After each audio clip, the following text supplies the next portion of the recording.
trouble in a wigwam.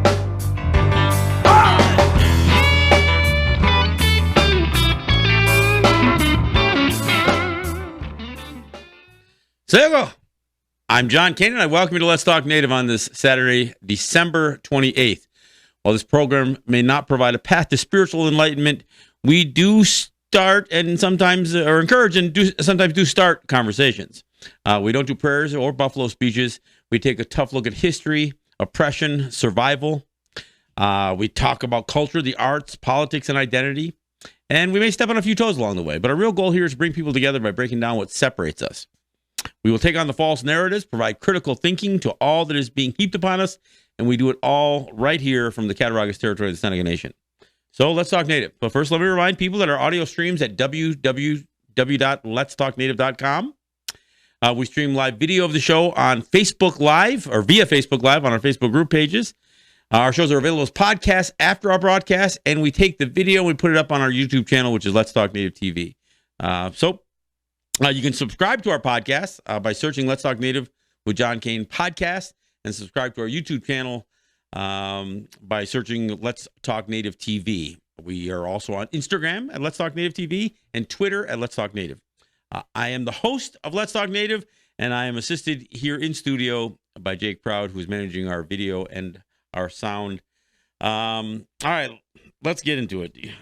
As I said in my Facebook promo, December's a rough month, man. We historically, some of the things that have happened to Native people in this month, and I'm only going to mention highlight a few of them. Some of them I've talked about, quite a bit. Talked about the execution in Mankato, Minnesota, of the Dakota 38 that took place the day after Christmas. But I'm going to go through. Of course, there's so many calendar dates that have these events, but when you look at the span of history, with the execution and what was considered the Dakota Wars in 1862. So you're talking about,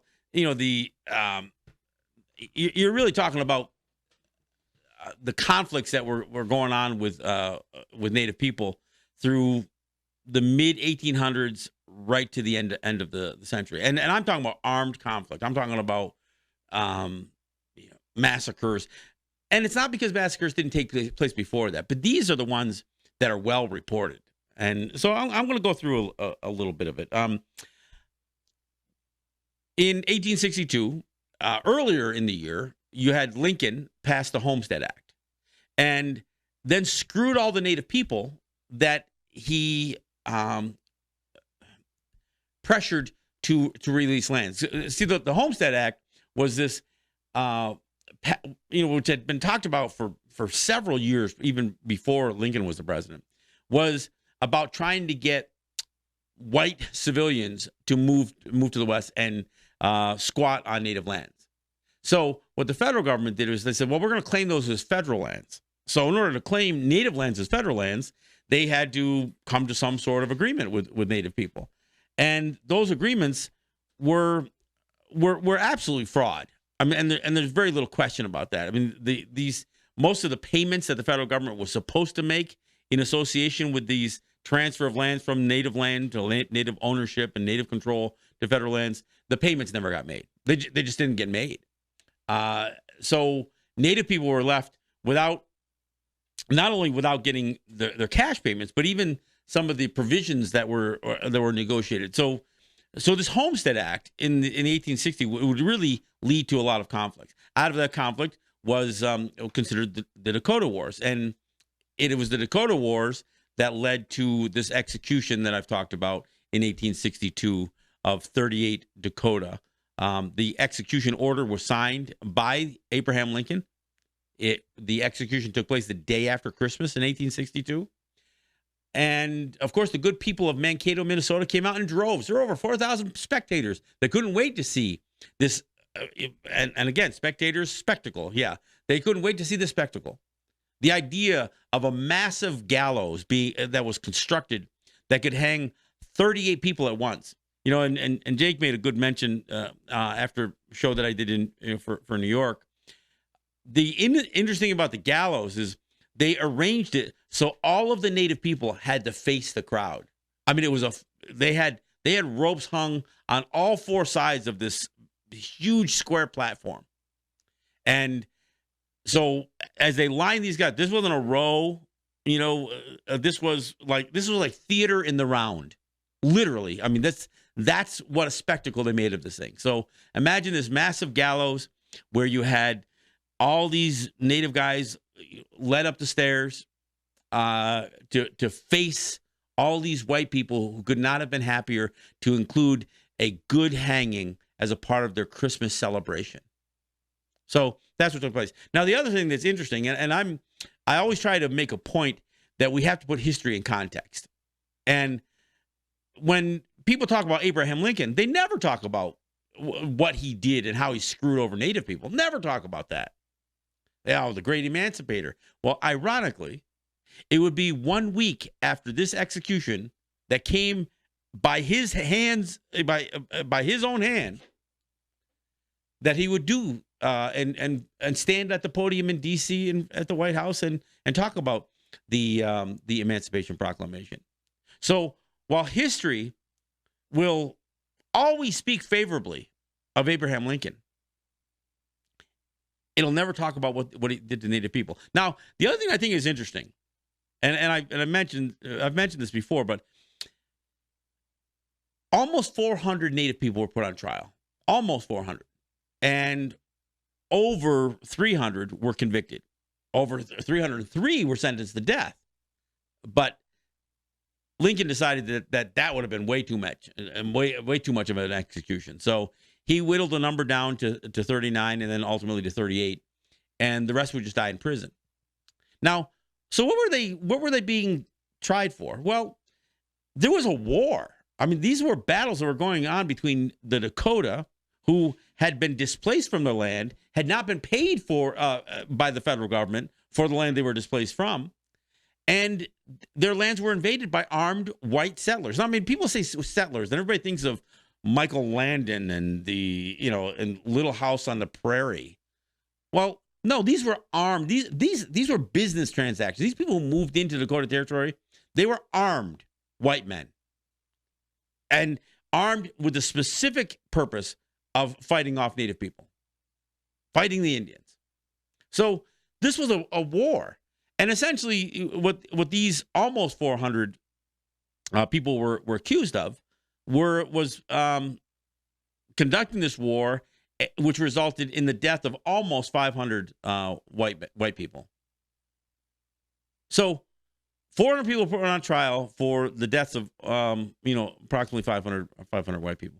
Interestingly, the treasonous traitors who attempted to secede from the United States, the Confederate rebels, the Confederacy, the Confederate States of America, those guys were responsible for almost 500,000 Union soldiers, men, women, and children from the North. So you have this was by constitutional, description. I mean, this was treason.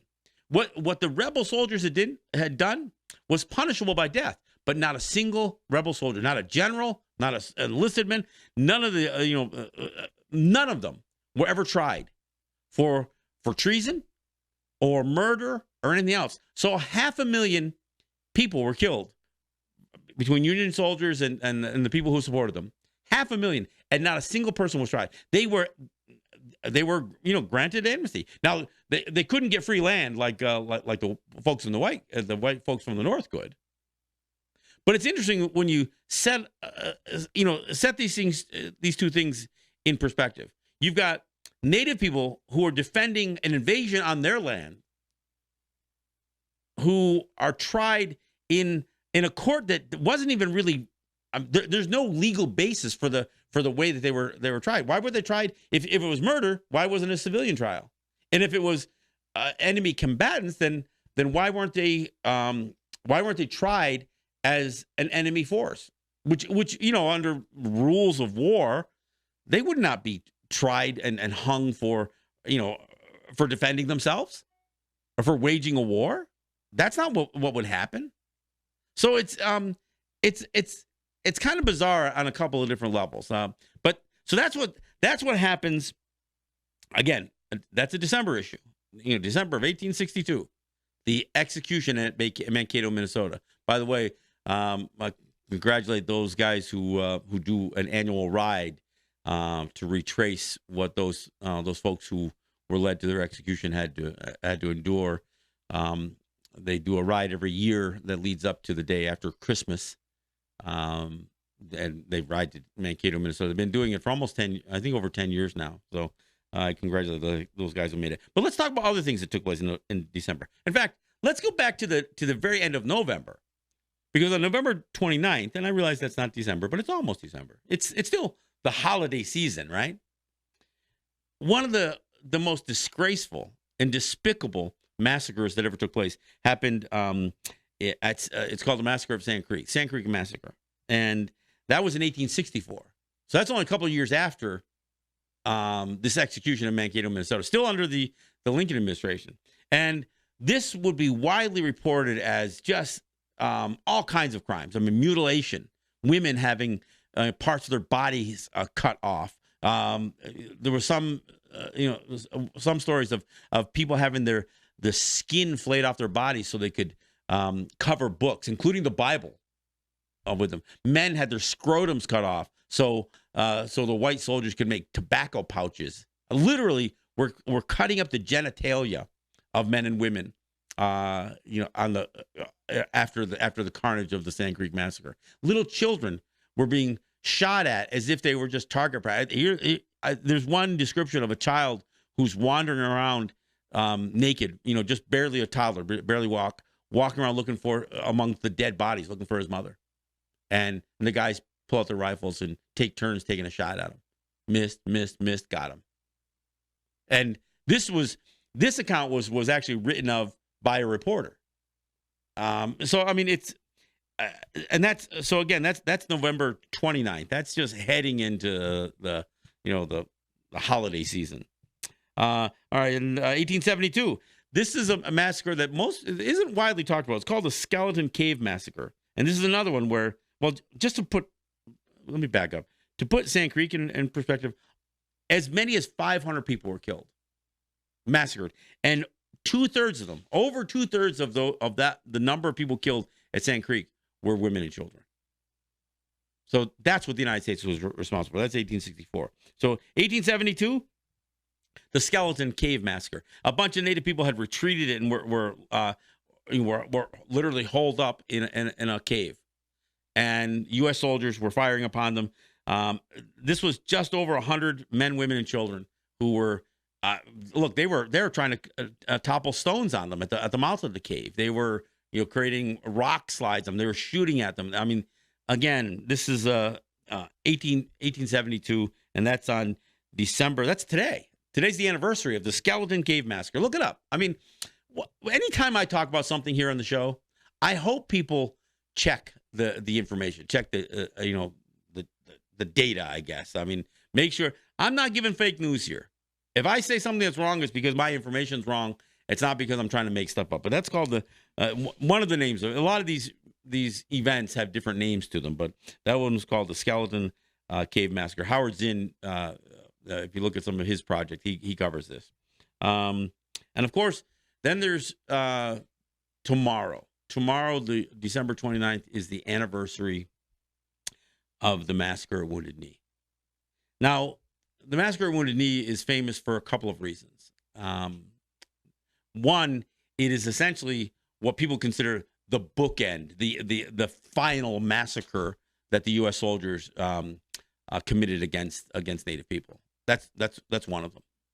So that's one of the things that it's known for. But there's another interesting aspect to it, and that is that this was a massacre that was called for. And I've talked about L. Frank Baum, who wrote The Wonderful Wizard of Oz, and I've spoken about his genocide editorials, or what we call the genocide editorials. And I want to read a little bit of the editorial. Now, prior to the massacre at Wounded Knee was the murder of Sitting Bull, and that took place on December 15th. So again, another December calendar date, right?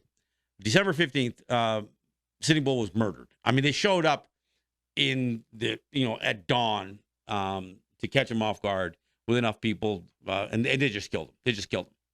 So this is what L. Frank Baum, who years before he would write The Wonderful Wizard of Oz, he was the editor of the Saturday Pioneer in Dakota Territory. And I'm going to read this editorial in full. It's not that long. He writes, Sitting Bull, most renowned Sioux of modern history, is dead. He was not a chief, but without kingly lineage, he arose from a lowly position to the greatest medicine man of his time by virtue of his shrewdness and daring. He was an Indian with a white man's spirit of hatred and revenge for those who had wronged him in his. In his day, he saw his son and his tribe gradually driven from their possessions, forced to give up their old hunting grounds and espouse the hard-working and uncongenial avocations of the whites. And these, his conquerors, were marked in their dealings with people by selfish falsehood and treachery. What wonder that his wild nature, untamed by years of subjection, should still revolt? What wonder that his fire rage still burned within his breast, and that he should seek every opportunity to obtain vengeance upon his natural enemy? The proud spirit of the original owners of the vast prairies, inherited through centuries of fierce and bloody wars for their possession, lingered last in the bosom of Sitting Bull. With his fall, the nobility of the redskin is extinguished, and what few are left are a pack of whining cur who lick the hands that smite them. The whites, by laws of conquest, by justice of civilization, are masters of the American continent, and the best safety of the frontier settlements will be secured by the total annihilation of the few remaining Indians. Why not annihilation? Their glory has fled, their spirit is broken, their manhood effaced. Better that they die than live the miserable wretches that they are. History would forget these later despicable beings and speak in later ages of the glory of the grand kings of the forest and plain that Cooper loved to heroism. We cannot honestly regret their extermination, but we at least do justice to the manly characteristics possessed, according to their lights and education, by the early Redskins of America. Now, keep in mind, the population of Native people at this point was very few. I mean, we were a few remaining Native people. I mean, the total, by some estimates, there may have been, our population that probably was once close to 100 million people in this continent had been reduced to 250,000. And what L. Frank Baum was calling for, and he wrote this editorial hit, was out in the world on December 20th, 5 days after Sitting Bull was murdered. So he was calling for the extermination, the annihilation, just wiping out Native people. I mean, conquest, subjugation, imprisonment, none of that stuff was enough for L. Frank Baum. And he was a writer. So when we want to talk about the impact of media, so he writes this on December 20th. Well, on December 29th is when the massacre at Wounded Knee would take place. And again, we're talking about over 300 Native people shot like fish in a barrel. Two-thirds of which, over two-thirds actually, were women and children. They were buried in mass graves. There's actually pictures of, this is getting late enough in American history that in the 1890s they actually documented this with photos. You can see pictures of frozen bodies lying on the ground, dead bodies. The mass graves, and those mass graves, they look a lot like what Hitler would be doing in association with the Holocaust. Big, huge dug trenches and just mass, just bodies dumped into it. That was the massacre of Wounded Knee. Now, in case you're wondering, this was called for by the editor of a newspaper. Interestingly, he wrote another editorial after the massacre, and again, he was actually decrying the fact that even though they were shooting these people like fish in a barrel, with their Hotchkiss cannons and the whole bit, Gatling guns, that some of the white soldiers actually shot each other because there was no shooting back. Some of these guys were injured in their own massacre of Native people. So here's the second editorial, and this was actually printed on January 3rd of 1891. The peculiar policy of the government in employing so weak and vacillating a person as General Miles to look after the uneasy Indians has resulted in a terrible loss of blood to our soldiers, and a battle which at best is a disgrace for the War Department. There has been plenty of time for prompt and decisive measures, the employment of which would have prevented this disaster. Now, keep in mind, he's calling the disaster the fact that some of these white guys shot each other. The Pioneer has before declared that our only safety depends on the total extermination of the Indians. Having wronged them for centuries, we had better, in order to protect our civilization, follow it up by one more wrong and wipe these untamed and untamable creatures from the face of the earth. In this lies future safety for our settlers and the soldiers who are under incompetent commands. Otherwise, we may expect future years to be full of trouble with the redskins as those have been in the past. And then he follows up with a strange quote at the end. He says, an Eastern contemporary with a grain of wisdom in his wit says that when the whites win a fight, it's a victory. And when the Indians win it, it's a massacre. Because they were calling this a battle victory. In fact, there are Purple Hearts that were issued to soldiers who were wounded in this and killed in this battle. And of course, history would later correct that, and they would not call it a battle. They'd call it a massacre. But I think it's telling because we get into this whole debate about the power of the media and not just about fake news. I mean, that's kind of a recent phenomenon. This was an editorial piece. This was an editor calling for the massacre, extermination, calling for a race of people to be wiped off the face of the earth. And I'm not exaggerating. That's the words he used. And, of course, the interesting thing is, for anybody who thinks that Lincoln was this great emancipator, well, you're ignoring the role he played in this kangaroo court and the execution at Mankato, Minnesota. You're ignoring the Sand Creek massacre that was while he was a commander-in-chief. And if you're thinking that December is this month of rejoicing peace on earth by the good Christians of the United States, well, that's bullshit too. 4,000 people showed up to watch Native people become strange fruit, hung by the scaffolding. There were people, newspapers, calling for the extermination, not just annihilation, but extermination, as if we were a rodent, a pest, just vermin. That's the way. But, we weren't just talked about that in that way in 1890. We were talked about that way, since it was the British that were doing it, and the French, and the Spanish, and the Dutch, Portuguese, all of them. We were looked at as an infestation. That's what you call. That's what when an exterminator is needed. It's needed for an infestation. Our lives on our lands were looked at by white people as an infestation. I'm going to take a break here, but I also have to mention I've lost a family member. I lost my son-in-law a few years back, December 18th, and today I lost a good friend. I want to offer my condolences to Kat Carnes for the loss of Ben Carnes. Ben is somebody who I've come to know over the years. He's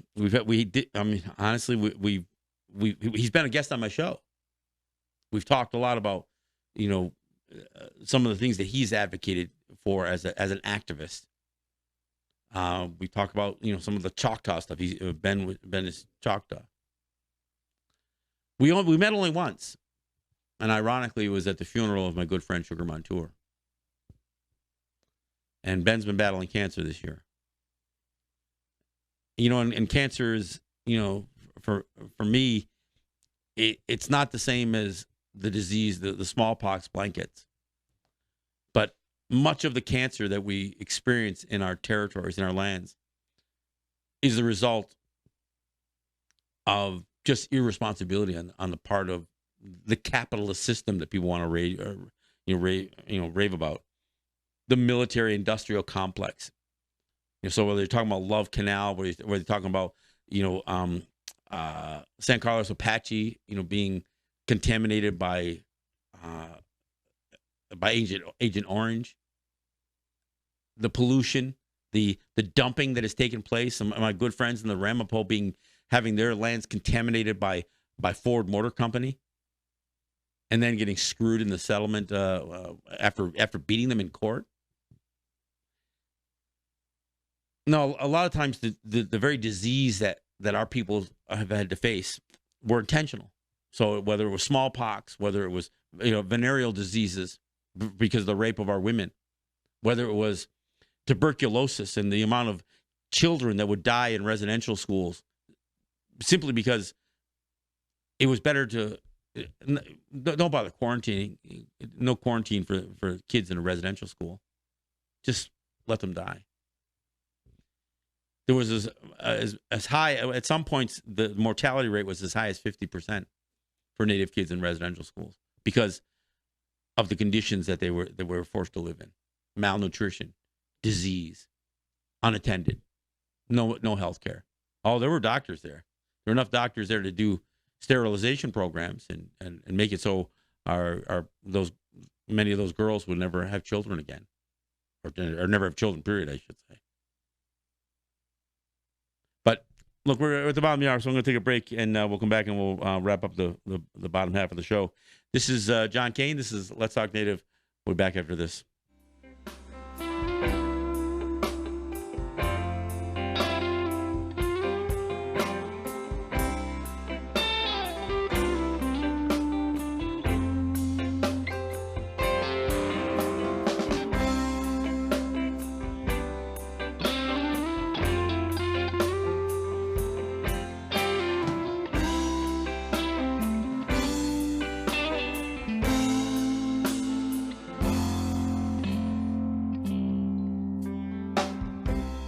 How many years must it go on?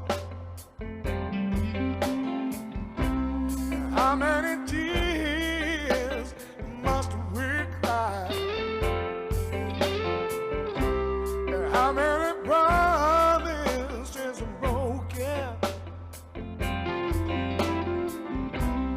How many more little white lies? Little white lies, little white lies, little white lies, little white lies.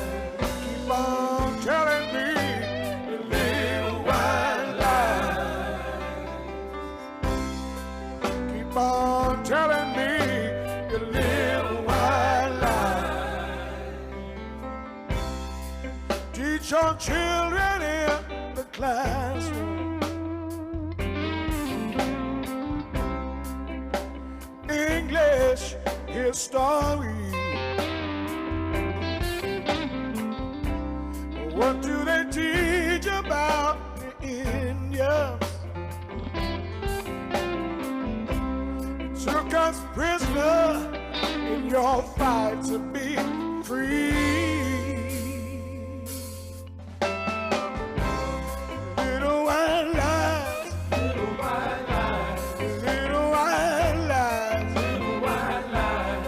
Keep on telling me the little white lies. Keep on telling me the little white lies. Say a lie.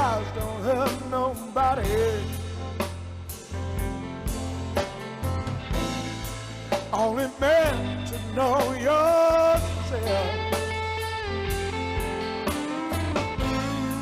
All the wetlands only get bigger.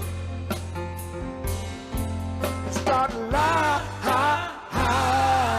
to yourself.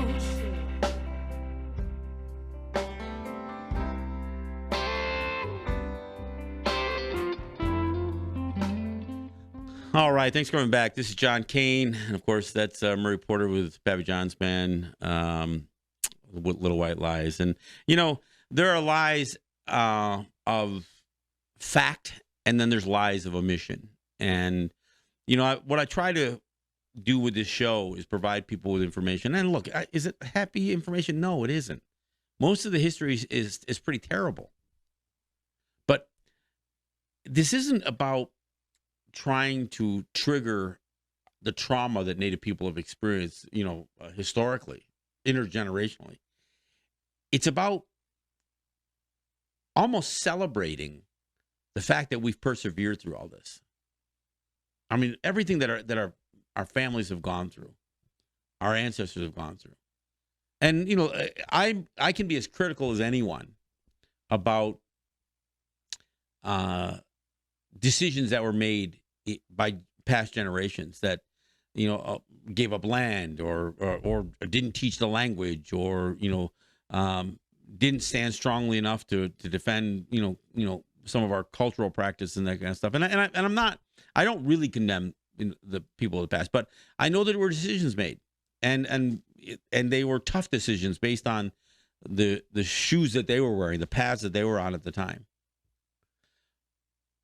But for any complaint that I might have about what decisions were made by those who came before us, we're still here. We have the power to make decisions that will affect our future. We can't do anything about the past, but we shouldn't forget it. We should know what took place in the past. We should know what our ancestors went through, and we should be proud that for those of us here, that we didn't just survive it. We persevered, and we're still doing so. All right. I want to thank our sponsors. I want to thank Ross and Holly John and the RJE family of businesses, Eric White and ERW Enterprises. I want to thank the good folks at Grand River Enterprises and Native Wholesale Supply. And I want to encourage people to step up and sponsor our show. Do more to support what we're doing here, because the more support we get, the more we can do. I mean, it's our hope that this coming year, not only are we going to do more videos. In fact, we've got one on. We're working on. We got one in process, but we'd like to do a full-length documentary. We need some equipment to do so. So, for those of you who are trying to, looking to what they could do that could help our cause, and I don't mean my cause. I mean as Native people. Help us teach, inform, and encourage people to stand up. You know, it isn't enough to say that our existence is our resistance, because we have to decide, what are we existing as? We talk about identity all the time here. So we need your support. I'm grateful to those entities I mentioned who support us every week or every month. I'm very grateful. But, that keeps the lights on. That keeps us going. That, helps us battle our crazy internet circumstance that we're always battling here. But it doesn't allow us to grow or expand much. We need your support for that. So as we close out this year, we got one more show this year. But as we enter into 2020, I'm hoping we can get. Look, I've had a bunch of businesses here in Cattaraugus and other places, Tonawanda, that have supported this, Let's Talk Native and the work that I've done, even including some of the writing that I have done in the past. I'd love to see some folks step up and maybe dig in. We had some support from Tyndonega and Six Nations. We had some of those folks, not so much anymore. So the more of you who step up, the more that we can do, and bring other people involved and get more people involved in what we're doing. So. But I do want to thank those who support, and I'm going to encourage more to do so. But I also want to thank those who share the show, those who share the podcast, the videos, the the Twitter feeds, all of that stuff. You are what enable us to get the word out. I can produce the content. Jake and we can reproduce the content, but it requires word of mouth for for some of these messages to be spread. So I want to thank those of you who do, including my wife. But I also want to encourage more people to do that as well. All right. So again, I've talked about how tragic December has been for Native people, and it's not like there hasn't been terrible things that have happened throughout the year. I mean, there's a real denial about what the Native experience has been and where we fit into American history. And again, just like me mentioning the context of the Emancipation Proclamation and and the execution of Mankato, Minnesota, putting those things into perspective, I think is important. Understanding what was happening on the heels, on the very heels of the massacre at Wounded Knee, would be the United States doing an armed takeover, essentially, of Hawaii, and then on the heels of the fraud committed against this illegal occupation of Hawaii, would be the United States going into the Philippines and Guam and other places. So, I mean, it's interesting when you hear the history, because there's when people talk about American imperialism, they make it sound like it started when the United States would go into Hawaii or into the South Pacific or into the Caribbean, Puerto Rico and such. It's like what Native people experience. In fact, there's a book called True Flag by Stephen Kinzer. And one of the quotes that I heard him give in a talk show was he said that American troops, for the first time in the Philippines, for the first time, American troops found themselves firing upon people fighting for their independence. And I'm thinking, well, that's a load of bullshit. What the hell do they think Native people were fighting for? There had been 2 centuries of white people, or 3 centuries. I mean, there have been, this invasion of Native people's lives, their lands, their communities, that had gone on, for far longer than just what took place during the Spanish-American War. But see, there's no context to it. People don't think about, well, when Western New York is celebrating the idea that Theodore Roosevelt became president, essentially in Western New York. Why? Because the president, he was the vice president, and the president was assassinated. So while Western New York will sing the praises of Theodore Roosevelt becoming the president of the United States in Western New York, and that he was a New Yorker, they will ignore some of the heinous things that Roosevelt was responsible for. I mean, one of the things that he wanted to do more than anything was to shoot somebody. He hoped to get involved in what he claimed was going to be freeing Cuba from Spain. He thought he was going to get a chance to shoot somebody. He was kind of appalled when he found out, when he went to Cuba, that Cuba, the Cubans fighting for independence, many of them were black. He couldn't imagine that. You mean I'm going to stand with black people shooting against Europeans? I mean, this is the bizarre nature of this thing. I mean, even guys like Mark Twain, who opposed Roosevelt. Mark Twain, was so against American imperialism, but doesn't have a whole lot to say about what the Native experience was with American imperialism. So as we go through this new year, we're going to try to put our history in context, not just with American history, but with world history. What was happening elsewhere? And again, part of it is that our own people don't know.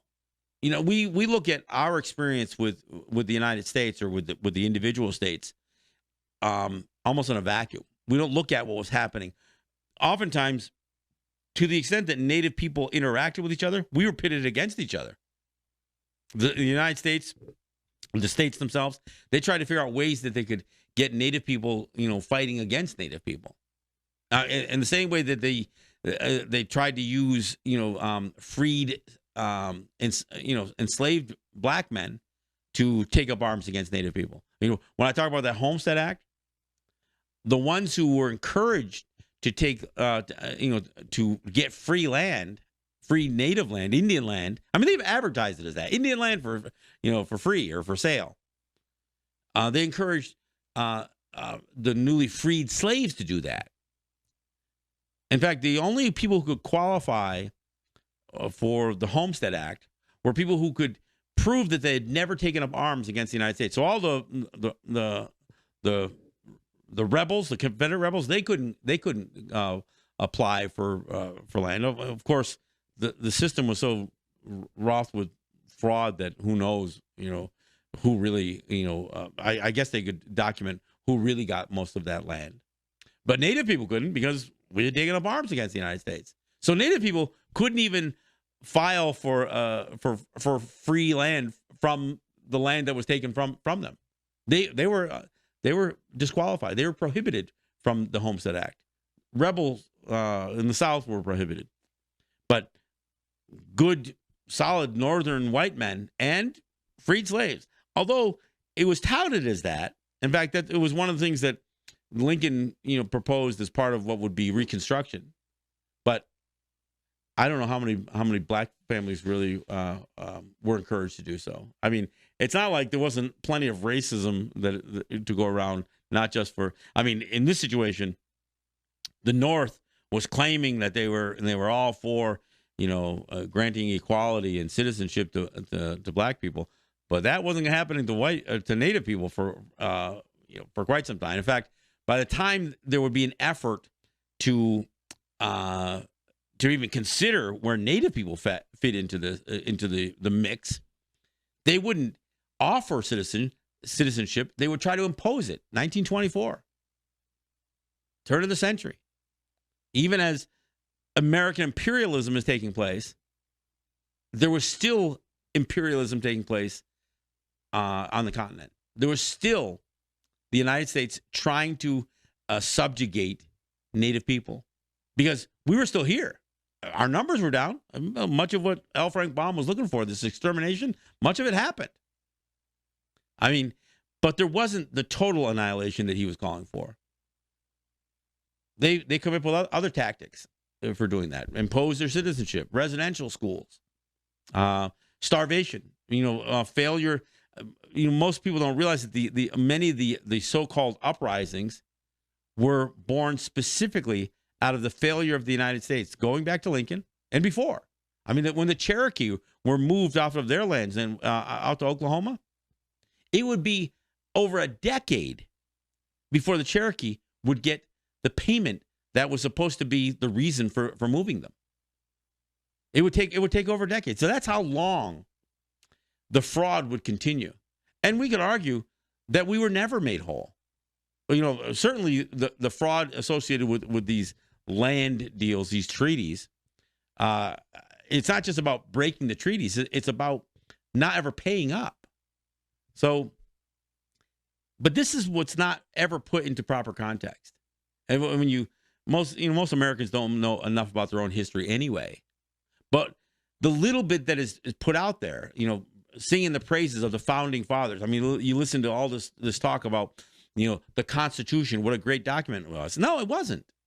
In fact, I mentioned Mark Twain. Mark Twain, in light of what was happening in the Philippines and with American imperialism, he basically, said that they should change the Declaration of Independence. They should change some of the language, and it should say that just government can only come from the consent of white people, because they didn't have consent of people of color in any of the actions that they did.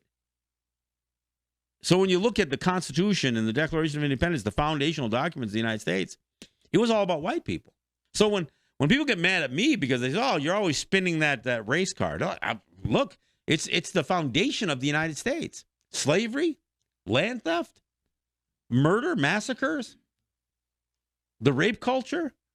That's all born out of the racism that is that was a part of the American character, the European character, I should say. So I don't bring it up just to be hateful or spiteful or angry. I just bring it up as a matter of fact. I mean, L. Frank Baum, he calls them the whites are the conquerors of the continent. He didn't say Americans. I mean, this is the famed American author. He specifically says the whites, by virtue of of conquest, were masters of the American continent. So anytime somebody gets a little bit disturbed because they think that I'm playing the race card, I mean, I don't know what that is. I mean, most people would not associate L. Frank Baum as a white supremacist. But if you delve into it, you find out Teddy Roosevelt, every president, right up to the current one. That's why we call the president of the United States Rana the Gaius. We call him that because they have destroyed. That's what they do, including the guy who had, some color to him. They all did. They all took over. We have historically been a problem. We were in the way. Like I said, we were considered an infestation on the land that otherwise was golden. I mean, it was the land. It was incredible land. The only problem for white people was that somebody else already lived there. I mean, even as people talk about the rules of war, I mean, there were no rules here. This was just about taking. And the crazy thing is, as we look at the economic situation today in the United States, an economy that is really destined to crash. I know people say, yeah, look how good the Wall Street's doing. My 401k. Look, that's not an indication of an economy that's stable. In fact, the fact that rich people have gotten richer makes the economy less stable. But you know how they used to solve it? They used to solve it by saying, okay, we're going to give poor people free land.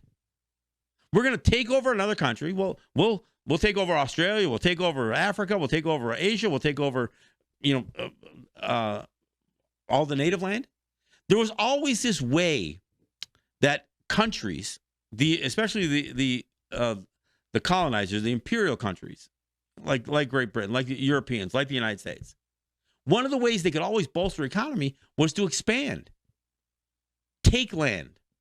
Well, that's a little more difficult today. I mean, the earth is pretty well populated. Now, I know I had a few callers in New York who called through and said, oh, yeah, but the native people are still living on way more land than they can use. They're still holding that view that there are indigenous populations throughout the world who could be forced off their land. I mean, that is still a sentiment that white people hold, even today. So this idea that the way to bolster the economy, because you can't create, the earth is only so big. And everybody thinks, well, how are you going to keep growing the economy? How do you grow an economy? Well, you can't keep consuming at a faster rate than the earth can produce. And the earth isn't getting any bigger. The population's growing, although it may be slowing down a little bit, but it's still growing. I mean, there are still, especially pockets of population that are incredible. 10 million, 15 million, as many as 20 million people living in a congested area. That's unsustainable. And yet you will still hear economists say, well, urban life is the most efficient. Well, it might be efficient, but it's unsustainable because it's not that efficient. I mean, granted, you can have a bunch of people living in a place like New York City who can take subways and they can use mass transit, but you still have people who have to have food trucked in, waste trucked out. I mean, and it depends. I watch what goes on with things like gentrification, where poor people, black people in particular, are being priced out of a place to live. And people wonder, what are you going to do about the homeless crisis in Los Angeles? Well, I'll tell you, I see a homeless crisis every place. Because if you've got to pay $1,000 a month for a place to live in a cheap economy, and you got to pay 10 times that amount in places like Seattle or San Francisco or New York City, I mean, where's everybody else going to live? So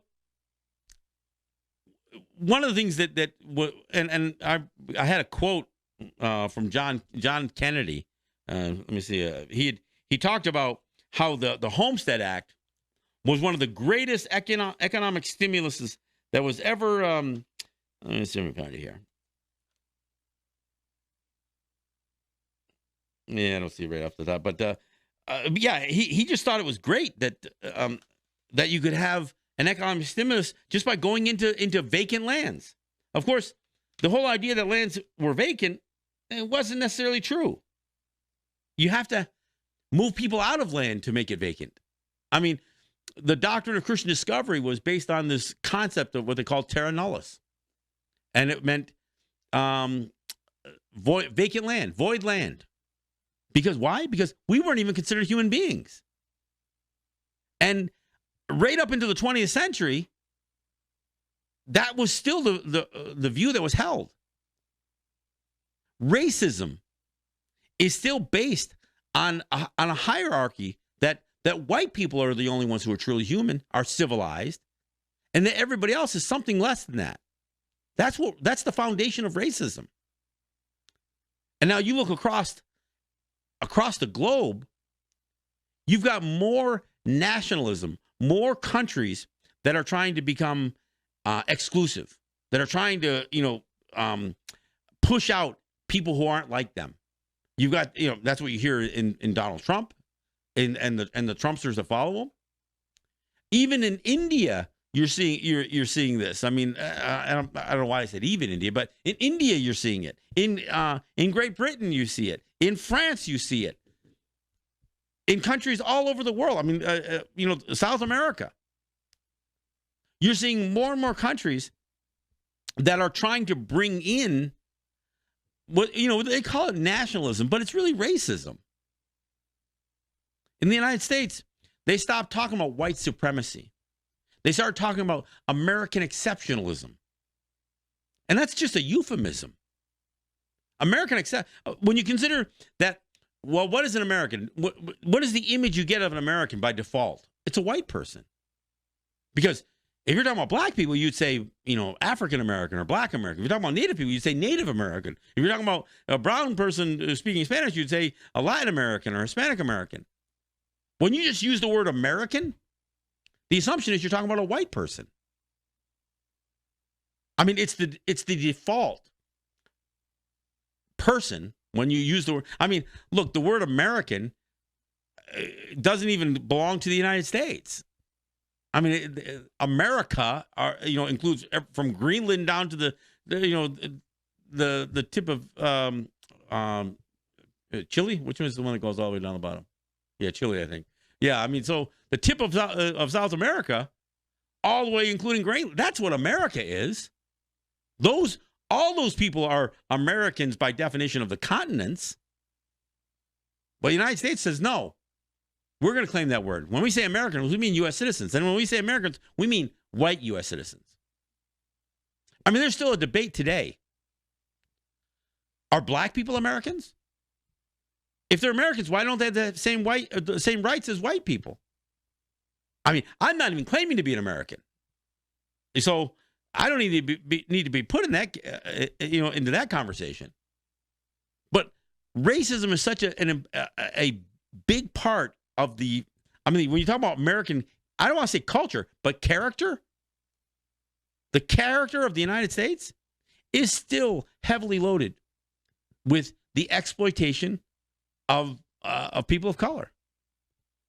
And it's hard to say, well, so are black people legally Americans? Well, you would think so by legal definition, but in practice, if they don't have the same rights as white people, then they aren't really Americans, are they?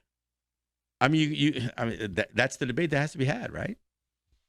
All right. So again, as we've wrapped, and I'm not going to dwell on what a morose month December is on our final show of the year, but I did want to address it today. And then when I got the bad news about my friend Ben Carnes passing away, I said, I've got to talk about just really what December has represented for Native people.